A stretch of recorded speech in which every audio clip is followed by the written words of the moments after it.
Attack number 9, Chris Maris. Maris is not going to give him quite such an easy run. In front of Maris, that looks to me like Martin Krass. And then I think it's Dave Loudon. Maris goes off. Maris goes off into the barrier. Chris Maris goes off into the barrier, and that is upper place as far as McRae's concerned. Lost a bit of ground there to the battle that's going on ahead of him.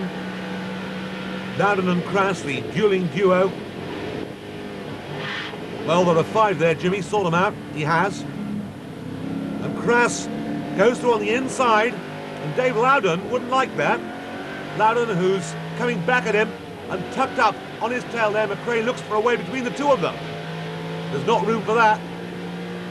But Loudon is sorted out, and now Krass is the subject of the pressure of the flying Jimmy McRae. This really is the Flying Scot at his best.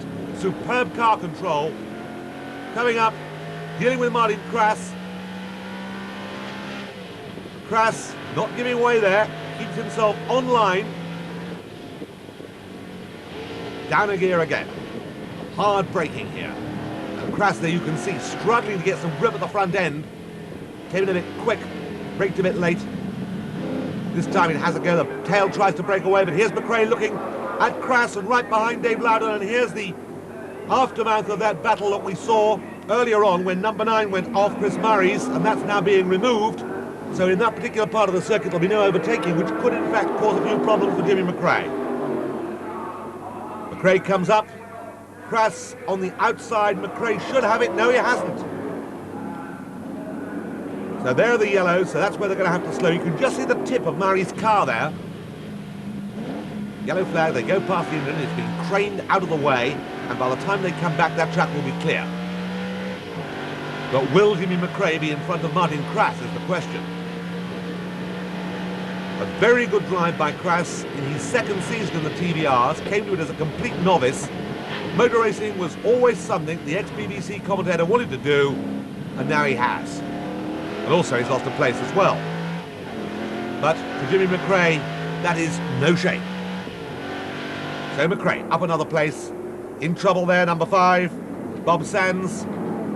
He's not been playing on the beach. He's found something much harder to play with. And there are 3 more boys there who want to do something else other than build a castle. Ian Mitchell, one of them. McAlpine, the second car, and that's Wheeler. So all 4 close together, and Sands still holding them off. Mitchell having a good look. Decides that discretion is the better part of valour. And Sands there, who's got it taped up already, must have had 2 excursions, I'd think, to cause that much damage. But he's holding them off. Blue flag there to warn him that he's being closely followed, but not being waved. They're letting the drivers find their own way by. But Sands very determinedly staying in front, and Mitchell's not quite sure what to do. Certainly Peter Wheeler was. He's come up and got past McAlpine. And now through goes Mitchell. So Mitchell upper place, Wheeler with the tail hanging out a little bit there. Now it's his turn, and McAlpine watching to see how it's going to be done. Into the quick, and oh dear, that's Sands again. Sands lost it again. A brake grab there. I would not blame the driver for that one. A brake grab, it turned very, very sharply right. He's out of the race. Nobody hit him, so here's Mitchell all on his own. The other 2 impeded a little bit by that. Mitchell on the ragged limit there. Let's see that again. You'll see that Sands puts the brakes on. The moment he puts the brakes on, it turns sharp right. There we go. Straight into the barrier. Well, the new nose was required before. He'll require a bit more than that now. One man who requires nothing is Chris Hodgins, getting on with the job, out front, very much in charge. And he's built up quite a substantial lead now from Ian Flux in second place. There's Fluxy, his first drive, and one which he can justifiably be proud of. Yellow flag, waving marshals, Sands' car craned out of the way. Through go the first 2, and you can see the water's coming out of the front of the radiator there, and gives you a good idea of what the frame's like underneath. Here's Steve Cole, however, with clouds of steam, clouds of smoke, and that would seem to be that. Whoops, that's Ian Mitchell. Ian Mitchell has a huge accident. Ian Mitchell has an accident all by himself. I didn't see there was any good reason for that. It was on the straight. You can see the black lines going down there. Mitchell perfectly okay. the car buried firmly in the barrier. He gives it a jolly good kick, and that is, I think, about the third, fourth, might be even the fifth accident that he's had this year. It just hasn't gone right for Ian Mitchell wherever he's gone. So Mitchell's damaged car, there's oil all over the road. I think that explains the story. The engine, I would suggest, blew. It locked up, or did it? Either way, whatever it was, I believe that was a mechanical problem. So Mitchell out of the race. Still very much in charge. You saw him glance in his mirror there. Is the flying number 15, Chris Hodgetts, who's got it all in the bag now. He's able to drive at the pace of the opposition. You can see the concentration there. Chris teaches driving for Jim Russell at Donington during the week, race driving, and knows his way around Birmingham probably as well, if not better than anyone. Behind, this is a fine battle. Here is McRae. Here is McRae threatening John Kent. And Kent is the man now who is having pressure, and you can see how McRae is closing that gap all the way into, all the way out of the corner. Has a good look, comes into the right-hander, closes it a bit more, close to the barrier one way, close on the other way, and short of get out and throw his helmet at him. There's no way by at the moment on the straight because they're absolutely nose and tail. But he's drafting him down the straight there. He'll try and pull out into the braking area. Nobody wants to know about that. John Kent's quite determined that he wants that line and gets it. So John Kent, a little bit the slower of the two, gets the tail out, and that could be it. That could be the mistake. No, Kent gets it back again. Kent made a slight error there. McRae tried to take advantage but couldn't quite do it. Simon Wayne up ahead of them. He's the next man up, and obviously I think neither of them are going to catch him, particularly while they're so busy with each other. The closing stages of this race and the drive back into contention by Jimmy McRae has been one of the major features, plus the incidents. We're coming up to where Ian Mitchell had his accident any minute now, and I think that car's still to be moved. You can see the black lines. Yes, Mitchell's car still buried in the barrier. So here comes Jimmy McRae looking at the inside. No, it wasn't to be. Has another good look, gets it sideways, feeds the power on.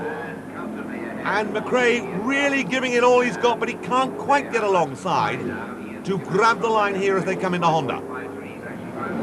But there's nothing much he can do. Pulls out as they come to the line.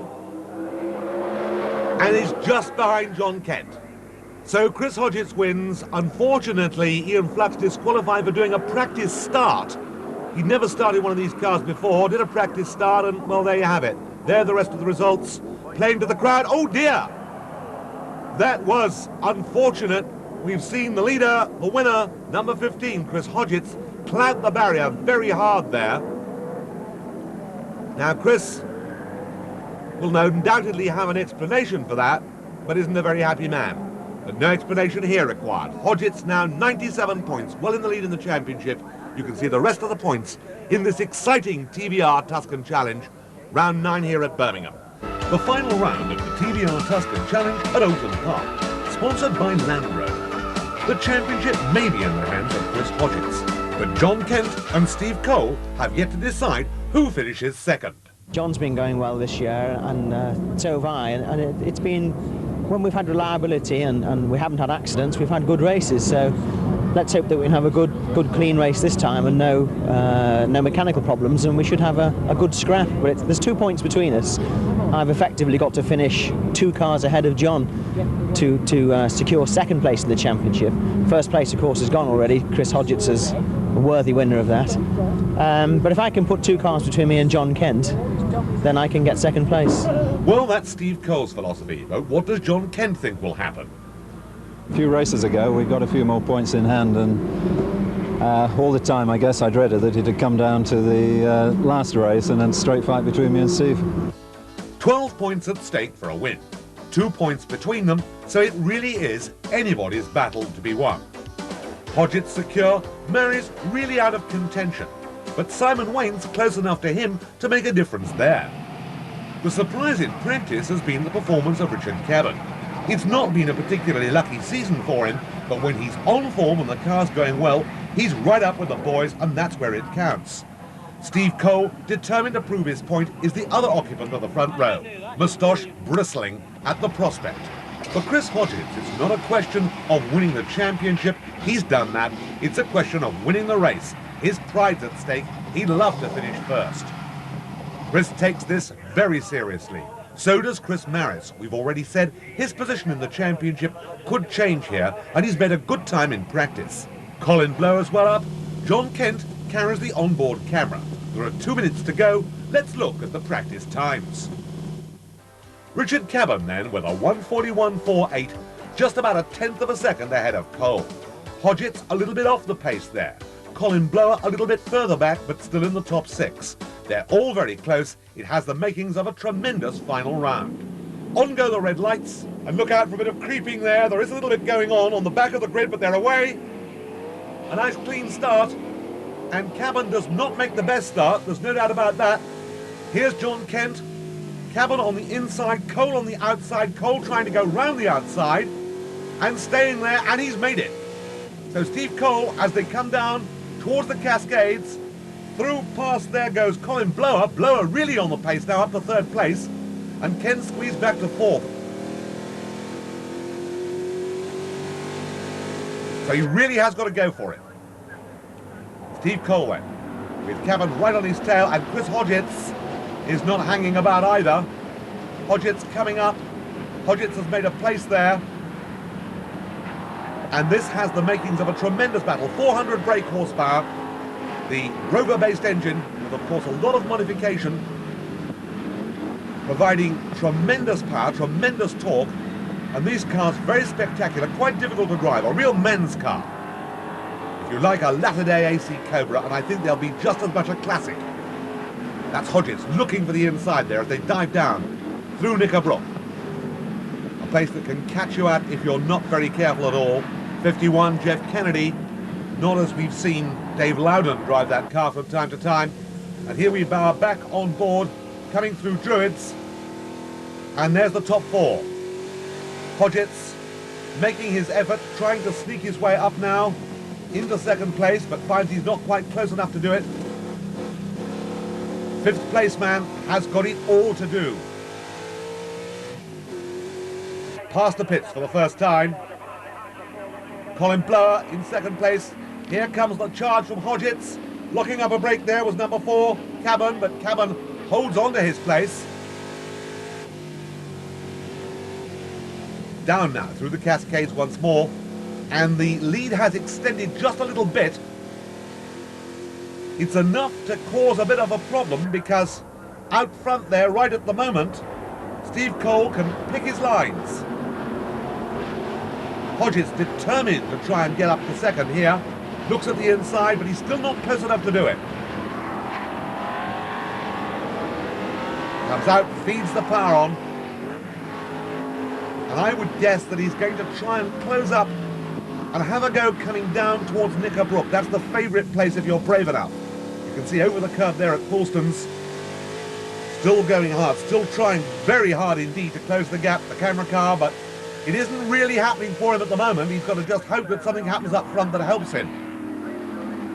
Looked like a little bit of steam coming out of Richard Cabban's car there.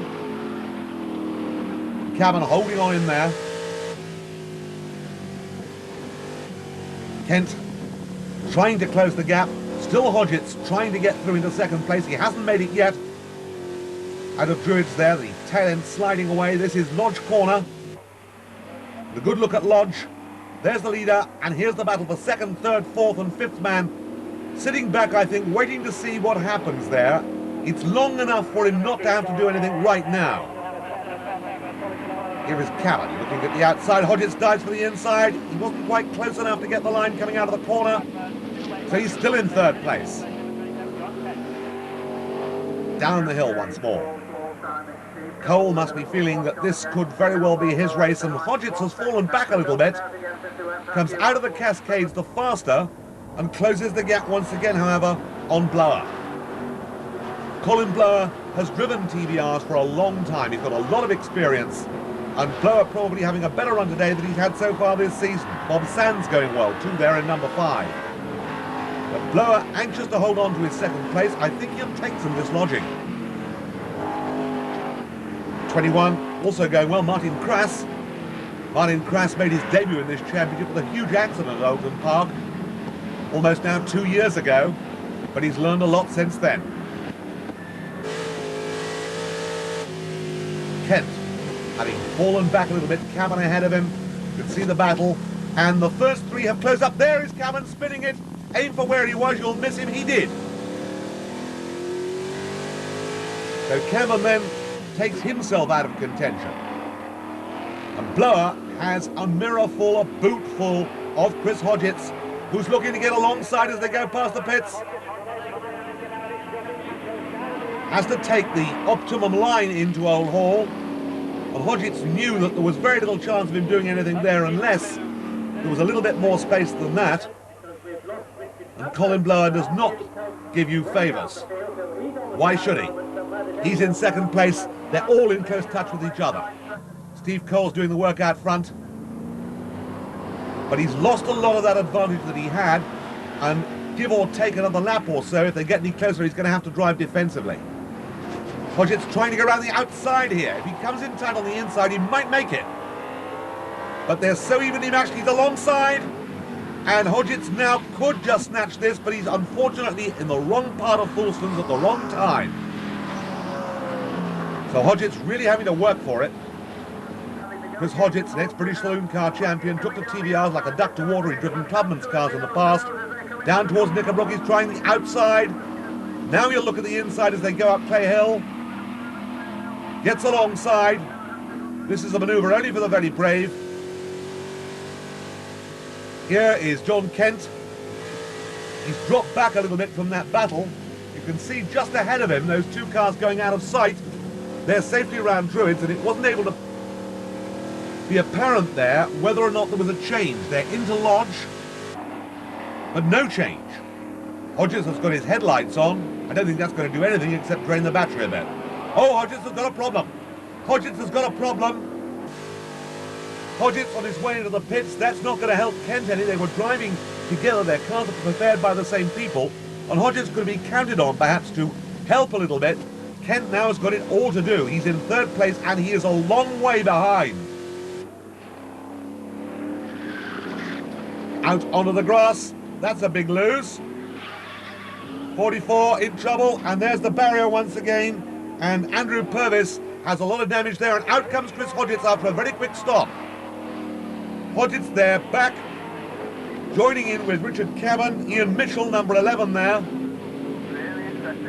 And Hodgetts' entry into and exit from the pits may be the subject of a little polite inquiry. Martin Krass has made a mess of things. That's a pity. He was going well, he was well up. But here's Colin Blower closing the gap now and making life difficult for Steve Cole. Cole will not be too disturbed. Obviously, like anybody else, he'd like to win the race, but this is the man that Cole has to finish ahead of. John Kent from Knickerbrook just has got those cars in sight. And here comes Blower. Blower having a good look as they come into Lodge. Cole doesn't want to know about it. Cole keeps the door shut. There's a puff of smoke there, which could be significant. A nice wide line in by Colin Blower. Here is Kent, behind Kent, and pressuring him quite hard is Chris Marries. And that's one thing that Kent really needs, like a hole in the head. To have to drive defensively when he wants to concentrate on closing the gap.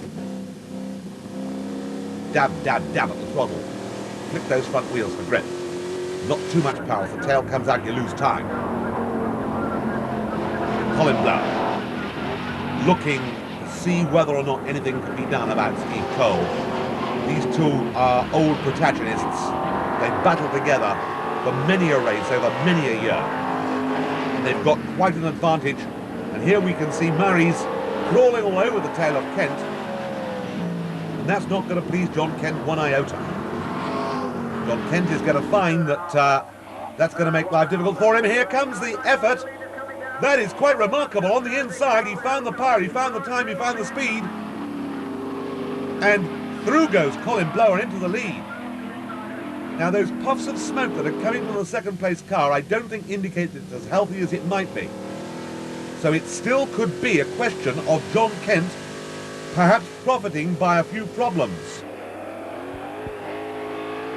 Blower, very determined there, gets it out of line, gets it back again quickly. But into his last lap, Colin Blower looks to have this one sewn up. And for Colin Blower, this is an end of a long famine. He's needed a win for a long time. And for John Kent, that win will be enough for him to finish in second place in the championship. Maries could make life difficult, but I don't think he can make it difficult enough. There is Chris Hodgetts literally tearing up through the field again after that pit stop. But here's the leading battle, and here's Cole still trying to do something about it. I think Maries has given up his chance of trying to get ahead. Simon Wayne in 5th place. A quiet race for him, but nevertheless a very professional performance from a man who claims he's an amateur. And here's the first two, 3rd and 4th. And John Kent must now be pretty sure that he can make second place in the championship his own. For the last time, up Clay Hill, off towards Druids. This is Druids, one of the most difficult corners on the circuits. It has effectively 2 apexes. If you get it wrong, you can really be in trouble with this one. Out from under the trees, under the bridge, into the circuit, up towards Lodge for the last time. There's first, there's second. It's still the same order. And so Colin Blower comes up to take the checkered flag. Steve Cole finishes in 2nd place, but 3rd in the championship. Here's John Kent finishing in 3rd place, taking 2nd in the championship to Chris Hodgetts, who's finished pretty well down the field as a result of that. Colin Blower then the winner. Cole, Kent, Maries, Simon Wayne, Bob Sands in his horseless carriage in the top 6.